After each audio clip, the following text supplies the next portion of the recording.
Right, so this is one of those stories where, looking back, I think, whoa, why the hell did I do this? Like, seriously, I should have known better. But here I am telling my story because, honestly, I need to warn you guys. If you've ever been curious about the dark web, just don't. I mean, it's not like those corny Hollywood movies where hackers wear hoodies and it's all just dramatic music. It's way, way worse. Let me start from the beginning. My name's Mark. I'm 24, live alone in a one-bedroom apartment just outside Chicago, and yeah, like most people my age, I was stuck in that endless cycle of trying to make it in life. Bills piling up, a crappy job at a Starbucks where every Karen in the city seems to find me, and student loans breathing down my neck like a damn demon. I needed an out, and bad. So I've always been into tech, right? A bit of a nerd, not gonna lie. And like everyone else with a curious mind, I knew about the dark web.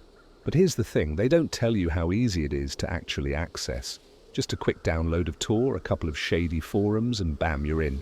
I told myself I'd just look. Explore out of curiosity. At first, it was all kind of harmless in a messed up way.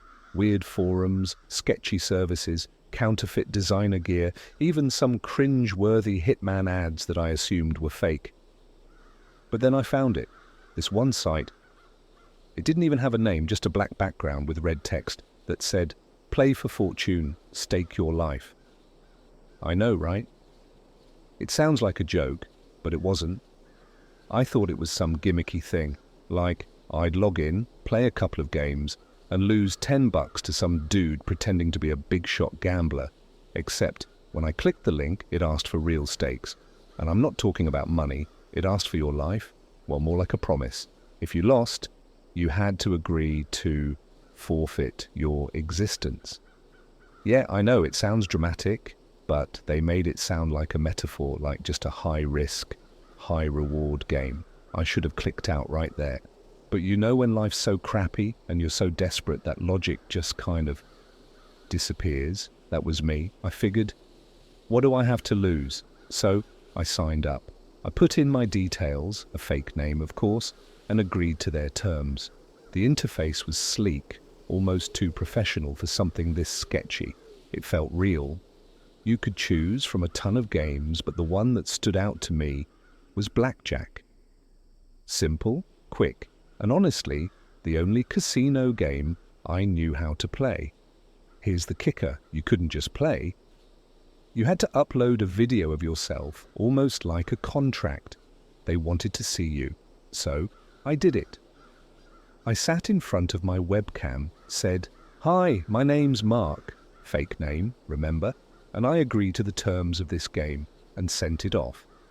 The screen flashed, and I was in. The stakes, if I won, I'd get $500,000 wired to a Bitcoin wallet within 24 hours. If I lost, well, I'd have to sacrifice myself. At the time, I laughed it off, thinking it was just dramatic wording. Spoiler alert, it wasn't. The game was live. I could see the dealer, a dude in a black hoodie with his face covered by a white mask, the kind you'd see in those creepy, artsy movies. His voice was robotic, distorted. "Welcome, Mark," he said. "Let's play." The cards were dealt, and my heart was pounding. I can't even describe the adrenaline. It wasn't like normal gambling. It was like something bigger was watching. I could feel it. But I won the first hand. And the second. I was up $100,000 in chips, and I swear, I felt like a god. I almost walked away, but then he said, "Double or nothing." That's when my greed kicked in. I don't know what came over me, but I said, "Let's do it." The cards came out and my stomach dropped. I got a 14. He had an ace showing. I prayed for a miracle, hit, and got a 19. Not great, but not terrible. He flipped his card, a king, Blackjack. The screen flashed red and that robotic voice said, "You lose. Payment will be collected within 72 hours. I laughed nervously like, "What payment?" But the screen went black and my laptop shut off. I thought it was over, just a dumb prank. But when I tried to turn my laptop back on, it wouldn't. And then my phone vibrated. A text. It was a video of me from that webcam recording. Only it wasn't just me sitting there anymore. In the background of the video, there was something standing in the corner of my room. A tall figure, completely still, wearing the same white mask as the dealer. I froze. I'm talking full-on panic attack. I turned around, but there was no one there. I checked my closet, under my bed, every corner of my tiny apartment. Nothing. But when I looked back at my phone, the video had changed. It wasn't the recording anymore. It was live. And that masked figure, it was now behind me in the video. I dropped my phone, grabbed my keys and ran. I didn't even know where I was going. I just ran out into the freezing Chicago night, barefoot, in nothing but sweats and a hoodie. I ended up at a 24-hour McDonald's, sitting in the corner like some crazy homeless guy. But no matter where I went, I kept getting texts. First, it was pictures of me running. Then, it was videos of me sitting in the McDonald's. Someone, or something, was watching me. And it wasn't just some hacker. This was bigger, darker, more real. That was 48 hours ago. I haven't gone back to my apartment. Hell, I haven't slept. I've been bouncing from place to place, gas stations, Starbucks, random diners. But wherever I go, the texts follow. Always pictures, always videos. And sometimes, when I'm sitting alone, I feel like I can see them. Out of the corner of my eye, just standing there, watching. I don't know what's going to happen when the 72 hours are up.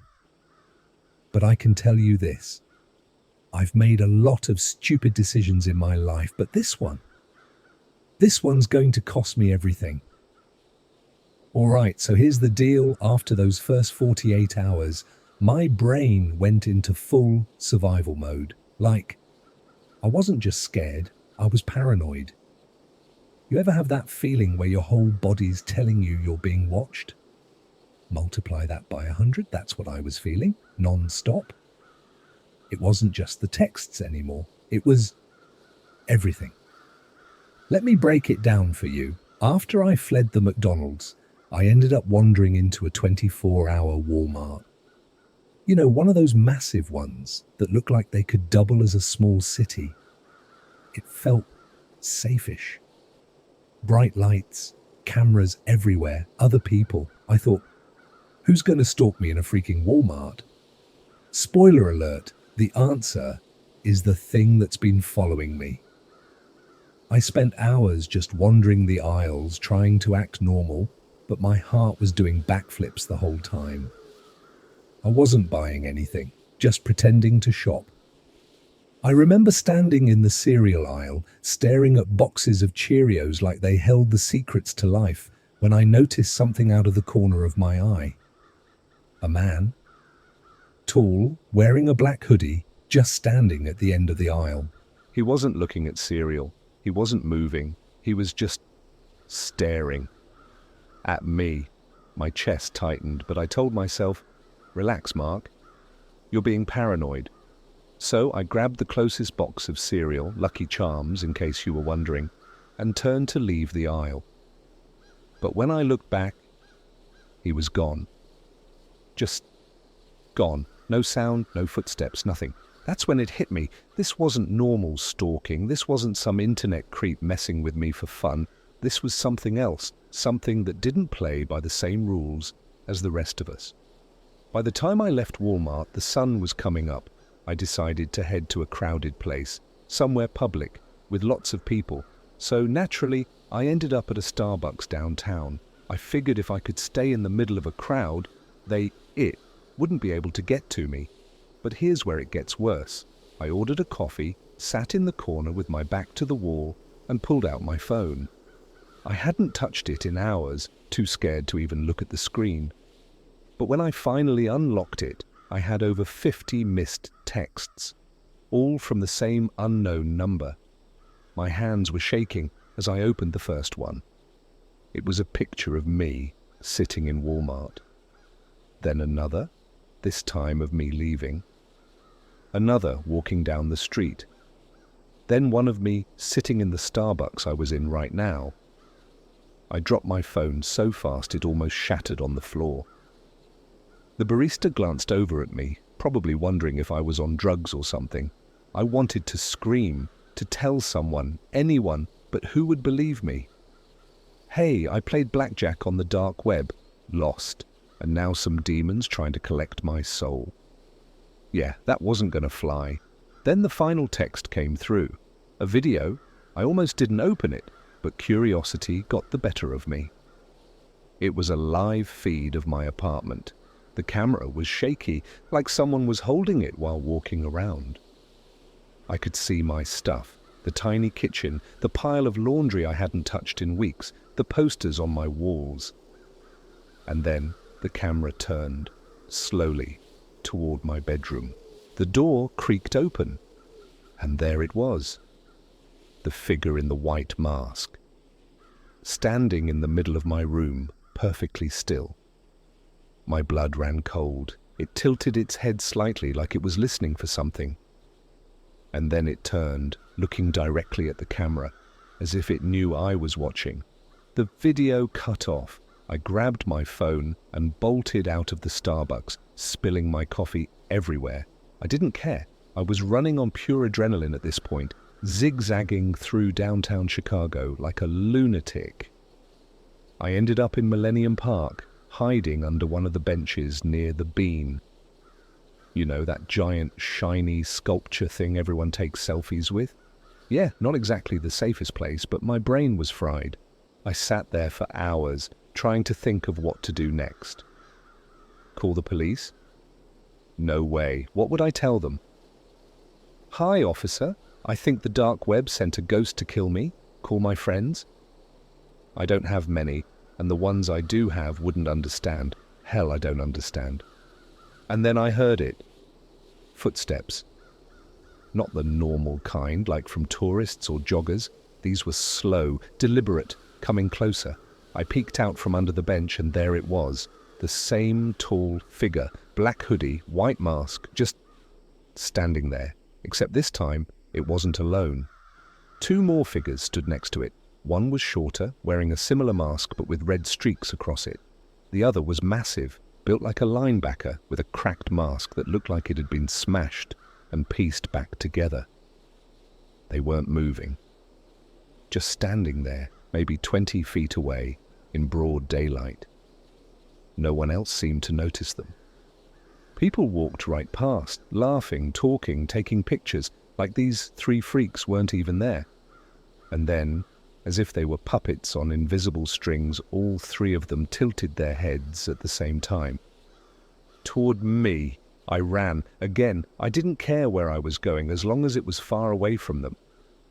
I ended up at the train station, hopped on the first train I saw, and rode it out to the suburbs. I didn't even know which stop I got off at. I just kept moving until I found a motel, one of those grimy ones where the carpets smell like mildew and the vending machine only sells expired snacks. But it was cheap, and I figured no one, or no thing, would find me here. I was wrong. That night, as I lay on the scratchy motel bed, my phone buzzed again. I didn't want to look, but I couldn't help myself. This time, it wasn't a picture or a video, it was a message. Payment due in 24 hours, run all you want, we'll find you. And then another text came through, just 3 words. Look outside. My heart sank. I pulled back the curtain, and there they were, all 3 of them, standing under the flickering motel sign, staring up at my window. I think that's when I realized this isn't something I can run from. All right, so after I saw them standing outside the motel, I knew I had 2 choices, stay and wait for whatever these things were to collect, or run again. Spoiler, I ran. I threw on my shoes, grabbed my wallet and phone, and bolted out the back door. I didn't even check out. Screw the $50 deposit, I wasn't sticking around long enough to get my key deposit back. The thing is, I wasn't just running aimlessly this time. I had a plan. Well, sort of. My cousin Jake works IT for a cybersecurity firm, and he's one of those guys who knows his way around the internet, including the dark web. If anyone could help me figure out what the hell I'd gotten myself into, it was him. It took me an hour to get to his place, hitchhiking and jogging most of the way. He lives in this dingy apartment on the edge of town, the kind of place where you can smell the mold in the hallway and the neighbors yell at their dogs at all hours of the night. But honestly, it felt like a fortress compared to everywhere else I'd been. When Jake opened the door, he took one look at me and said, "Jesus, Mark, you look like you've seen a ghost." I shoved my way inside, locking the door behind me. "Not ghosts, Jake. Something worse." He raised an eyebrow, but didn't ask any questions, at least not right away. He let me catch my breath while he brewed some cheap coffee in his ancient coffee maker. When I finally spilled the whole story, from the dark web blackjack game to the figures stalking me, he just stared at me, like he was trying to decide if I'd lost my mind. "You're messing with me, right?" he finally said. "This is like some ARG or prank or whatever." "I swear to God, Jake, I'm not messing with you. Look at this." I shoved my phone into his hands, scrolling through the pictures and videos. The live feed of my apartment, the figures at Millennium Park, the text messages. By the time I was done, his face had gone pale. "Okay, this isn't just some troll," he muttered. "This is something else." He grabbed his laptop and started typing furiously, muttering under his breath as he pulled up dark web forums and search engines I'd never even heard of. Jake's setup was impressive.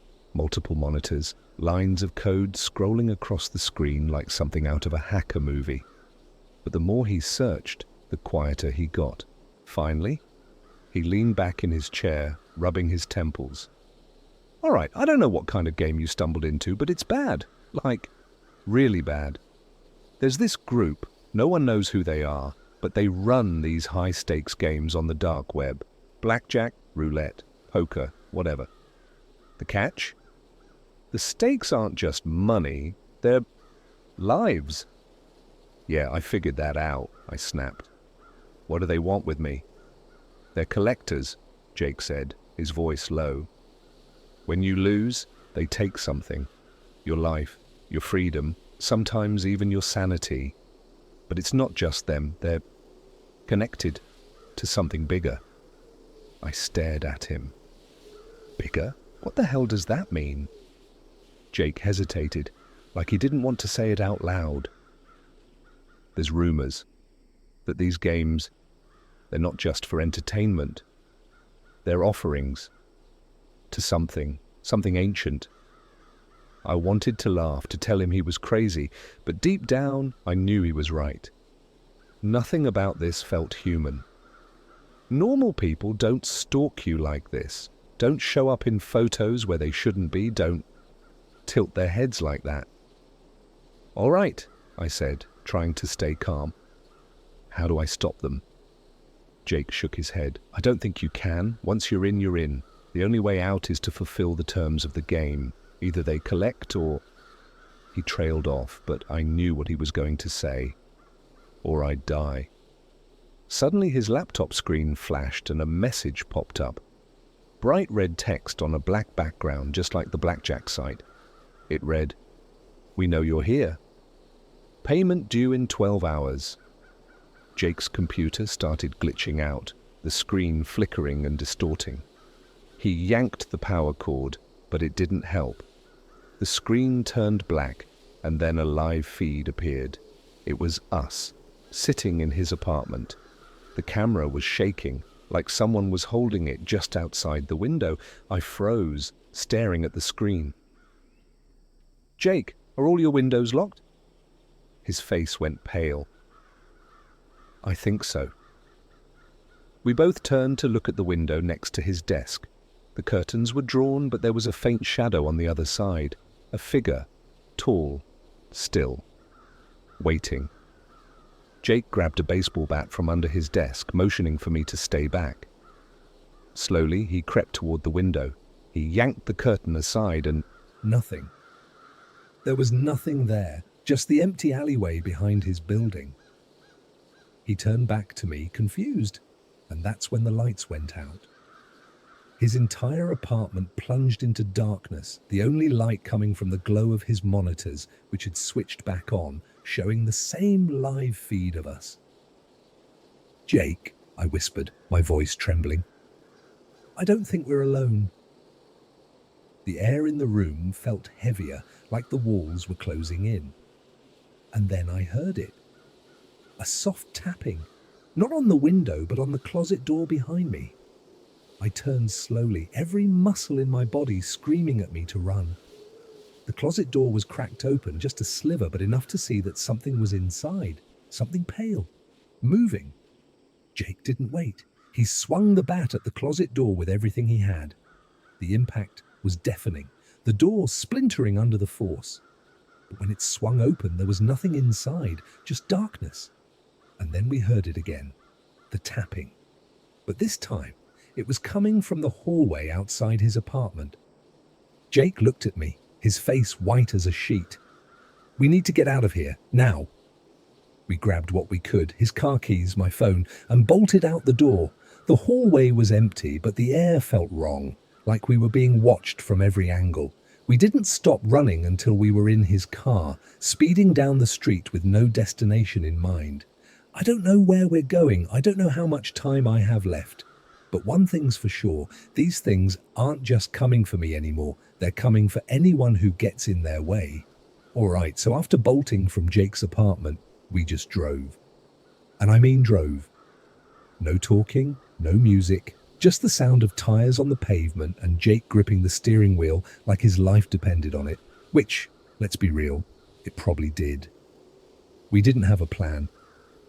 Honestly, I don't think either of us believed there was a way out of this. But staying in one place felt like a death sentence, so we kept moving. The highway was nearly empty, just a few semis and late-night drivers. I kept glancing at my phone, half expecting another message, but there was nothing, just silence. And somehow that made it worse. after about an hour, Jake broke the silence. "We need to go somewhere crowded, like packed. A place where they can't pull any of their creepy stalker crap without someone noticing." It made sense. I mean, the idea of hiding in plain sight had worked for me earlier, for a little while at least. So we made a plan. Drive into the city, find a big busy place, and stay there until we could figure out what the hell to do next. I suggested a 24-hour diner I knew, the kind of place that's always packed with night owls, truckers, and insomniacs. Jake agreed, and we headed toward downtown. We pulled into the parking lot of a place called Sam's Diner. You've probably seen one just like it before, bright neon sign, greasy windows, and a menu that probably hadn't changed since the 80s. It was busy, just like I'd hoped. A couple of bikers were out front smoking, and the inside was buzzing with the hum of conversation and clinking dishes.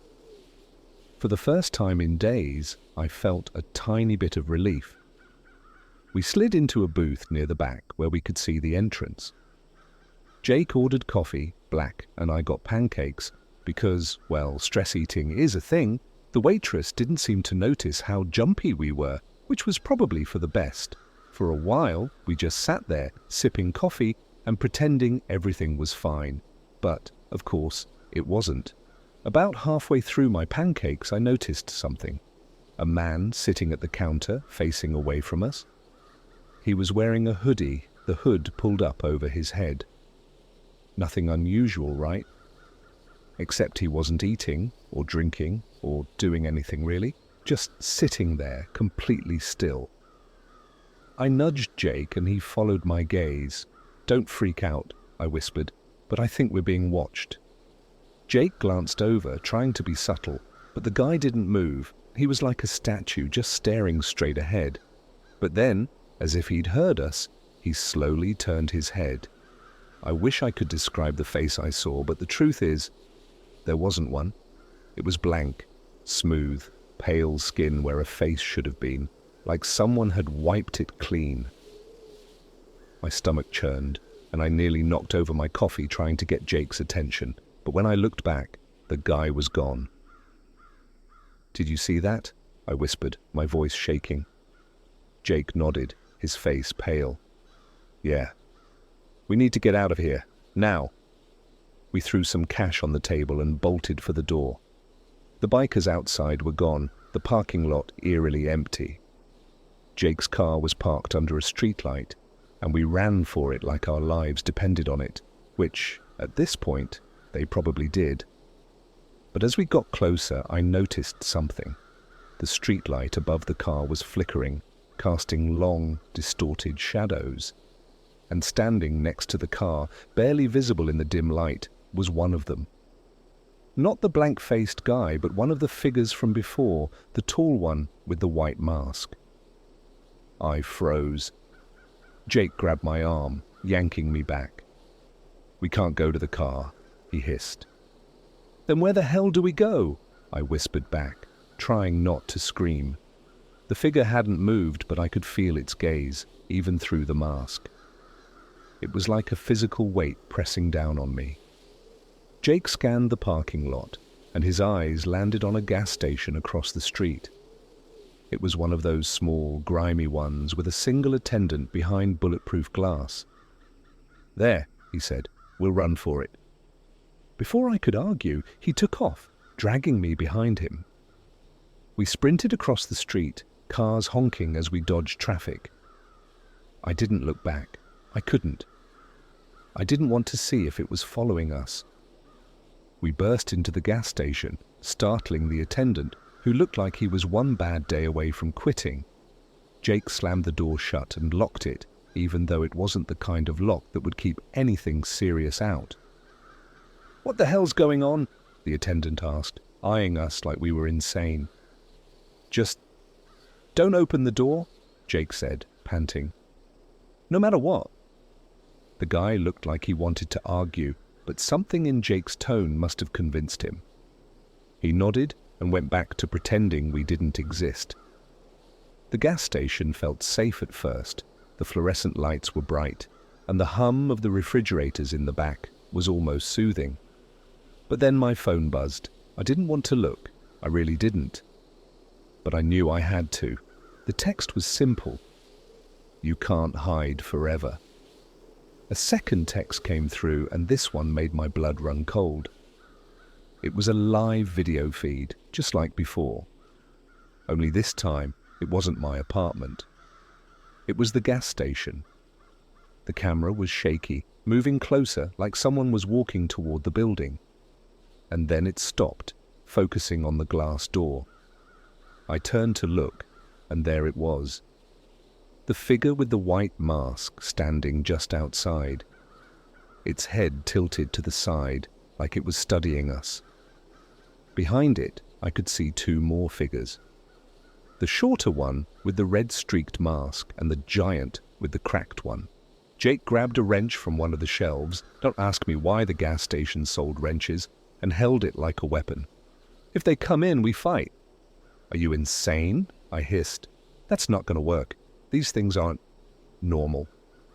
The masked figure outside raised a hand, placing it against the glass. It didn't knock. It didn't try to break in. It just stood there, its fingers pressing against the glass like it was testing something. The other two figures stayed back, motionless. And then the lights in the gas station flickered. Once. Twice. And then went out completely. We were plunged into darkness, the only light coming from the faint glow of my phone. The attendant screamed, but his voice was cut off abruptly like someone had hit a mute button. "Jake," I whispered, my voice barely audible over the pounding of my heart. "What do we do?" But Jake didn't answer. When I turned to look, he was gone. Jake was gone. 1 second he was standing right next to me, holding that wrench like his life depended on it, and the next, nothing, just empty air. I stood there, frozen, my phone's dim light shaking in my hand as I scanned the darkness around me.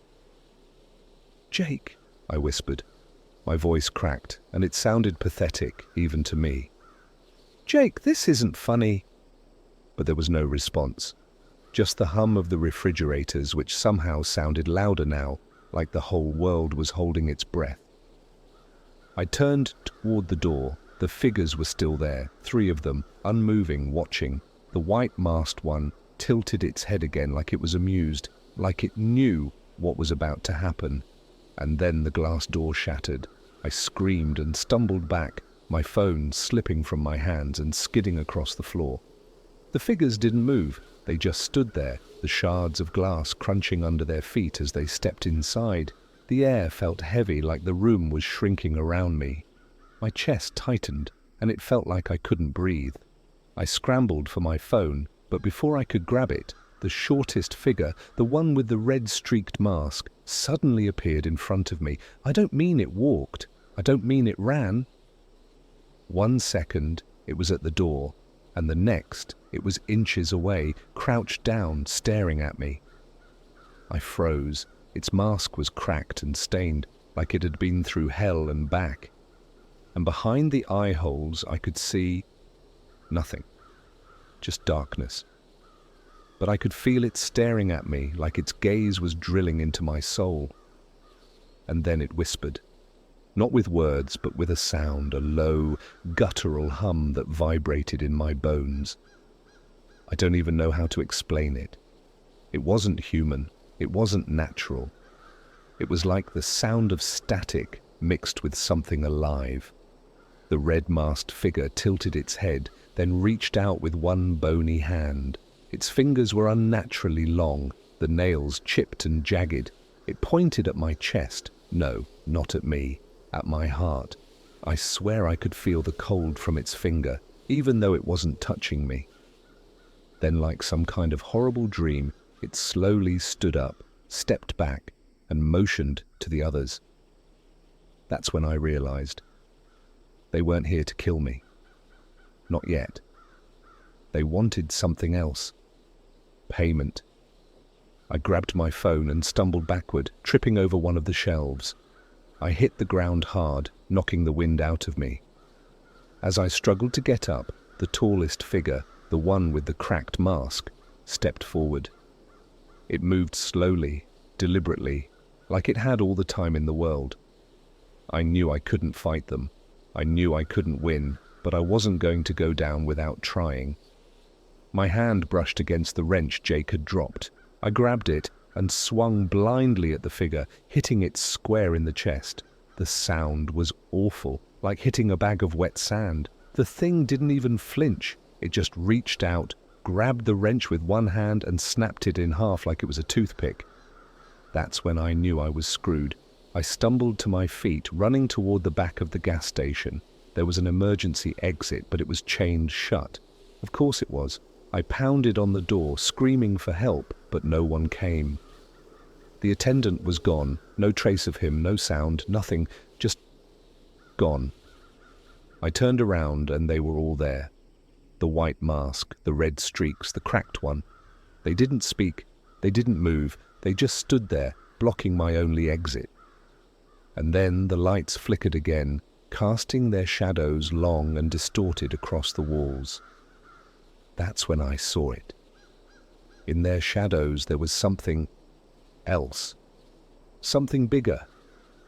The shadows didn't match their shapes. They stretched and twisted, forming grotesque, impossible forms.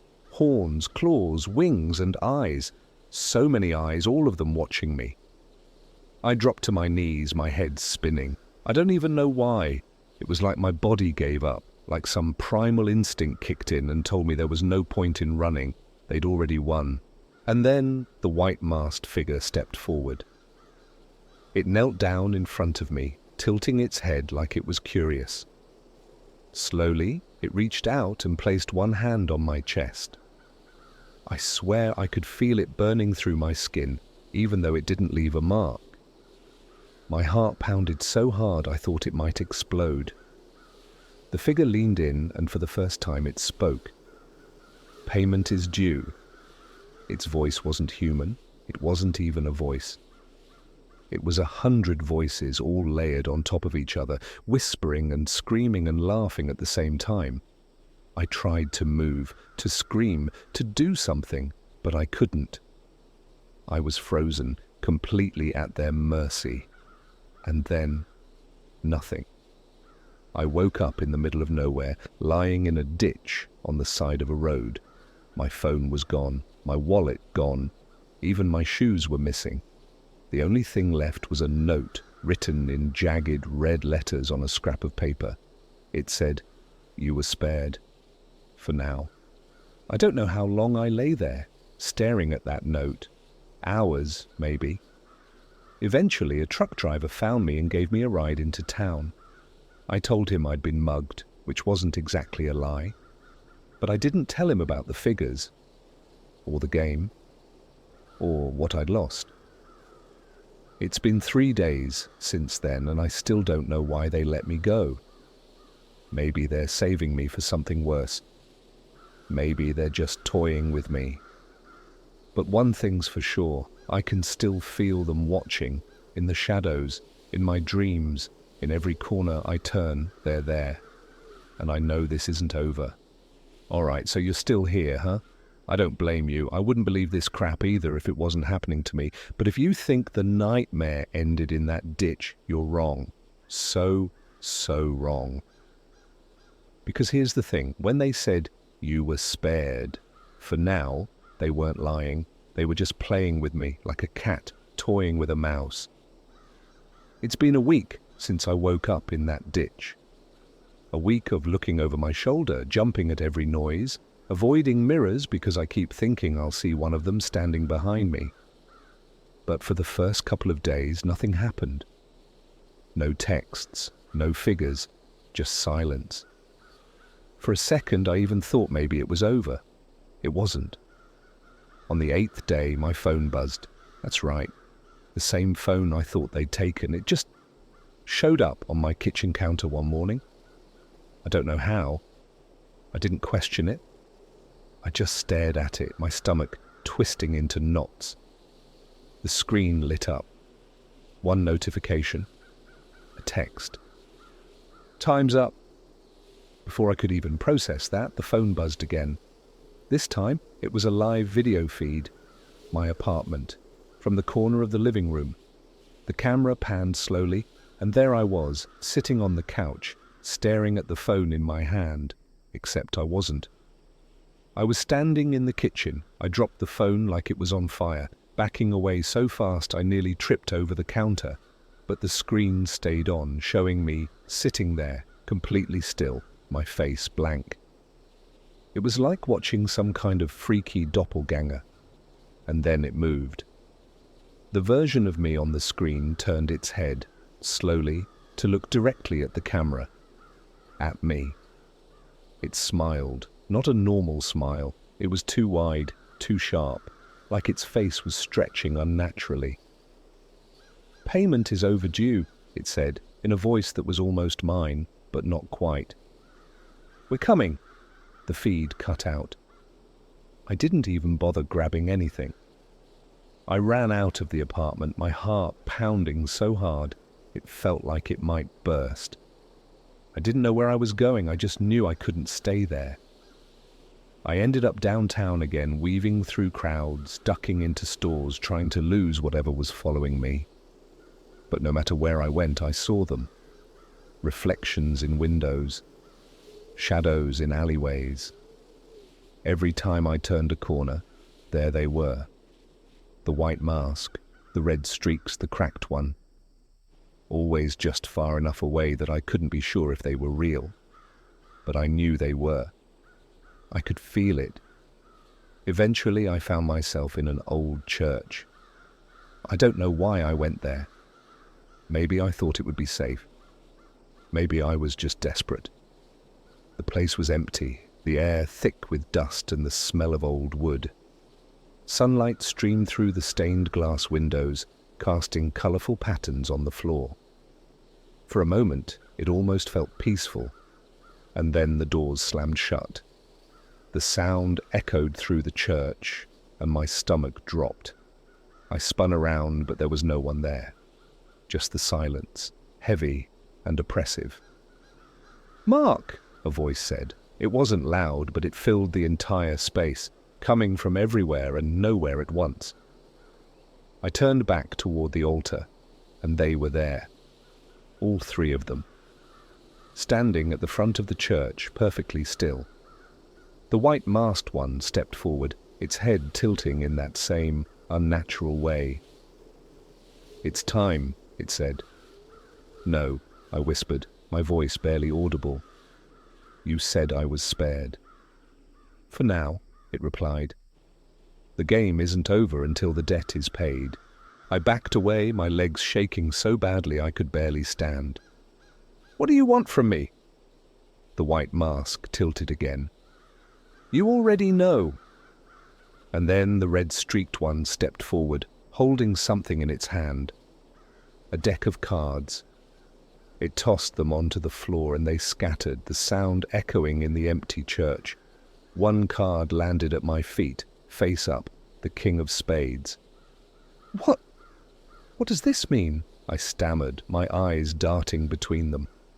The cracked mask figure spoke this time, its voice deep and gravelly, like rocks grinding together. "One last game, one last chance." I didn't want to play, I didn't want any of this, but what choice did I have? I knelt down, my hands trembling as I picked up the deck. My fingers brushed against the cards and they felt wrong, cold, heavy, like they were made of something other than paper. The white mask figure gestured to the altar, where a table had appeared out of nowhere. 2 chairs. One for me, one for it. I sat down, my body moving like it wasn't my own. The figure sat across from me, its movements slow and deliberate. It dealt the cards and the game began. I don't remember much of it. The cards blurred together, the numbers and suits twisting into shapes that didn't make sense. My heart pounded with every turn, every decision. I was winning. And then I wasn't. The cards shifted against me, like the game was alive, like it wanted me to lose. And then it was over. The white mask figure leaned back, its hands resting on the table. "You lose." "No," I whispered. "No, this isn't fair. You were given a chance," it interrupted. "And you failed." The other 2 figures stepped forward, their shadows stretching impossibly long. The air grew colder, and I could feel something wrapping around me, pulling me down. My vision blurred, and the last thing I saw was the white mask figure standing over me, tilting its head. "You belong to us now." I woke up in a small, dark room. No windows, no doors, just a single light bulb flickering overhead. My phone was on the floor next to me, buzzing with notifications. I picked it up, my hands trembling, and opened the messages. All of them were from me, videos, pictures, texts, my face, smiling, that unnatural smile, my voice, saying things I didn't remember saying, and one final message. "Welcome to the game. I think I finally understand. I'm not a player anymore. I'm part of the deck.